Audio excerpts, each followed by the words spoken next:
26 जुलैच्या संध्याकाळी पंतप्रधान नरेंद्र मोदी यांनी इंस्टाग्रामवर एक व्हिडिओ शेअर केला। मोदींनी त्यांच्या नव्या स्टाईलमध्ये फ्रेंड्स म्हणत ह्या व्हिडिओला सुरुवात केली। व्हिडिओ होता पेपर लीक संदर्भातला। आपली परीक्षा पद्धती विश्वासार्ह, पारदर्शक होण्यासाठी आणि त्या टेक्नॉलॉजीचा जास्तीत जास्त वापर होण्यासाठी जगप्रसिद्ध टेक्नॉलॉजी एक्सपर्ट नंदन निलेकणी यांच्या नेतृत्वात एक हाय पॉवर टास्क फोर्स बनवण्याचा निर्णय घेतलाय, जो एक्झामिनेशन रिफॉर्म्सवर फोकस करेल। या टास्क फोर्सच्या रिपोर्टनंतर बदल घडवण्याचं काम सुरू होईल, असं पंतप्रधान मोदींनी या व्हिडिओमध्ये सांगितलं। त्यांच्या या इन्स्टा व्हिडिओची जोरदार चर्चा सुरू झाली। सोबतच आणखी एका नावाची चर्चा झाली, ते म्हणजे नंदन निलेकणी। भारताचे आधार मॅन म्हणून ओळख असलेल्या नंदन निलेकणी यांच्याकडे आता पेपर फूट रोखण्याचं, भारताची परीक्षा पद्धती विश्वासार्ह करण्याचं काम आलंय। पण या टास्क फोर्समध्ये ते एकटे नाहीयेत। आयबीचे माजी चीफ आहेत, IITचे प्रमुख आहेत आणि इस्रोचे माजी चीफ सुद्धा आहे।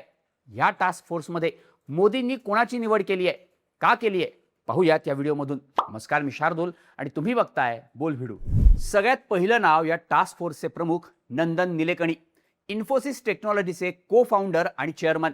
इन्फोसिस सारखी टेक जायंट कंपनी उभी करणाऱ्या निलेकणी यांचं नाव सगळ्या भारतात ओळखीचं झालं ते आधार कार्डमुळे।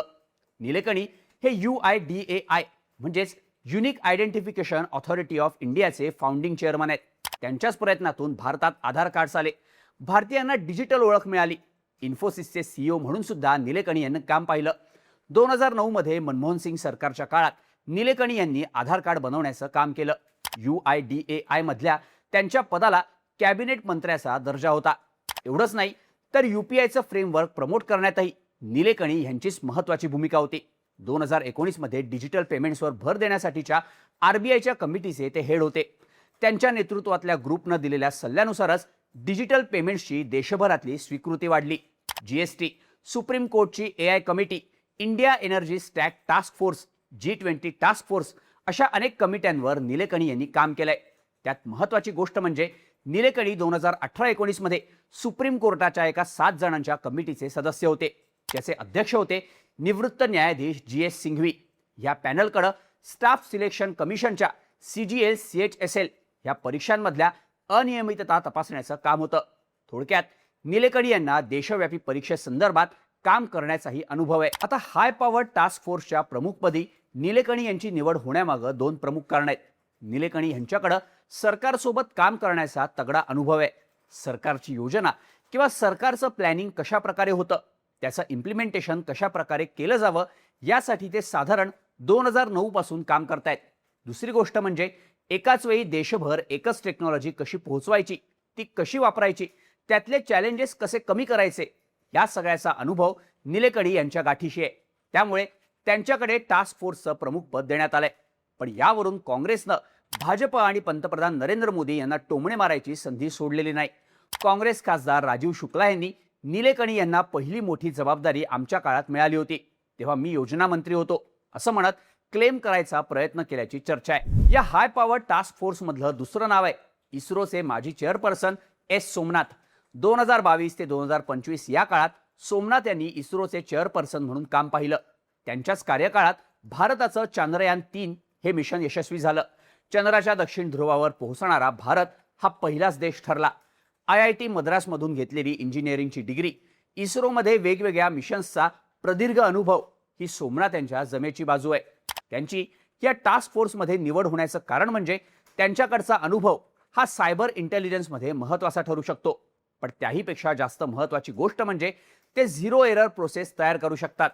प्रत्येक पातळीवर मल्टीलेअर टेस्टिंग आणि इस्रोची कार्यपद्धती वापरून एक्झामिनेशन प्रोसेसवर भर दिला तर ह्यूमन एरर कमी होऊ शकतात आणि परीक्षा पद्धती आणखीनच फुल प्रूफ होऊ शकते। टास्क फोर्स मधलं तिसरं नाव आहे तपंडेका, इंटेलिजन्स ब्युरोचे माजी प्रमुख। IBचे 28वे डायरेक्टर म्हणून काम पाहिलेले तपंडेका हे फिजिक्सचे ग्रॅज्युएट। जम्मू काश्मीरमध्ये दहशतवाद्यांचा बिमोड करणं, नॉर्थ ईस्टमध्ये अँटी-CAA प्रोटेस्ट रोखणं अशी अनेक मिशन्स डेका यांनी राबवली। त्यांची कारकीर्द 2 गोष्टींमुळे हायलाईट झाली। पहिलं म्हणजे त्यांचं ग्राउंड नेटवर्क प्रचंड स्ट्रॉंग आहे।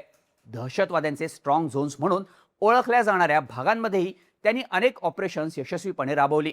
तर दुसरी गोष्ट म्हणजे आपल्या ऑपरेशन्समध्ये टेक्नॉलॉजीचा वापर करणं ही सुद्धा त्यांची खासियत आहे। त्यामुळे आता परीक्षा पद्धतीत इंटेलिजन्स नेटवर्क आणि रिअल टाइम सायबर मॉनिटरिंग करत परीक्षा माफियांना थेट आळा घालत पेपर लीक्स थांबवण्याचं काम डेका यांच्या देखरेखीखाली होऊ शकतं. या टास्क फोर्स मधलं चौथं नाव आहे व्ही कामाकोटी. IIT मद्रासचे डायरेक्टर, PhD आणि MS ची डिग्री कामाकोटी यांच्याकडे 2022 पासून ते IITचे डायरेक्टर म्हणून काम पाहत आहे. मिनिस्ट्री ऑफ इलेक्ट्रॉनिक्स आणि इन्फॉर्मेशनचे काही इनिशिएटिव्ह कामाकोटी यांच्या नेतृत्वात राबवले जात आहेत.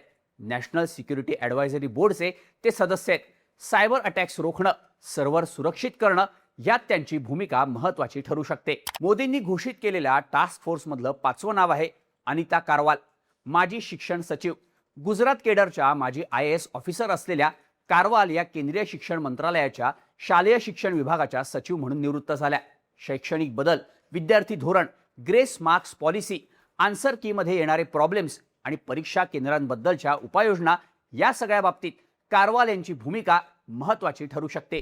टास्क फोर्समधलं 6वं नाव आहे अमृतलाल मीना.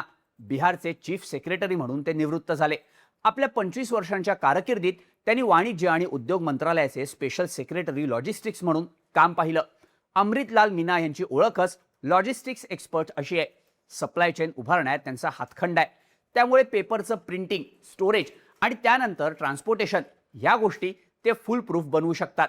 डिजिटल लॉक्स तयार करणं, पेपरच्या कंटेनर्सचं GPS ट्रॅकिंग अशा अनेक गोष्टींमधून ते पेपर फूट रोखू शकतात. त्यामुळे आता या 6 जणांच्या टास्क फोर्सकडून काय सल्ले दिले जातात, त्यांची अंमलबजावणी कशा प्रकारे केली जाते हे पाहणं महत्त्वाचं असणार आहे. सोबतच लोकसभेत परीक्षा सुधारणा विधेयक सादर करण्यात आलंय. केंद्रीय मंत्री जितेंद्र सिंग यांनी हे विधेयक सादर केलंय.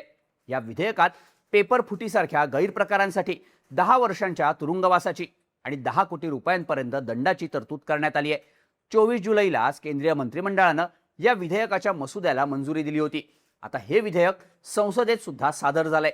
पण लोकसभेत सुरू असलेल्या गदारोळामुळे या विधेयकाला मंजुरी मिळणार का आणि त्यात नेमक्या कोणत्या तरतुदी आहेत हे पाहणं महत्त्वाचं असेल. पण तुम्हाला काय वाटतं, 6 जणांचा हाय पॉवर टास्क फोर्स आणि परीक्षा सुधारणा विधेयकाच्या माध्यमातून पेपर फुटीचे प्रकार रोखण्यात, परीक्षा पद्धती आणखी भक्कम करण्यात यश येईल का? ह्याबद्दलच्या तुमच्या प्रतिक्रिया कमेंट करून नक्की सांगा आणि अशाच माहितीपूर्ण व्हिडिओजसाठी बोलबिडूच्या YouTube चॅनलला सबस्क्राईब करायला विसरू नका.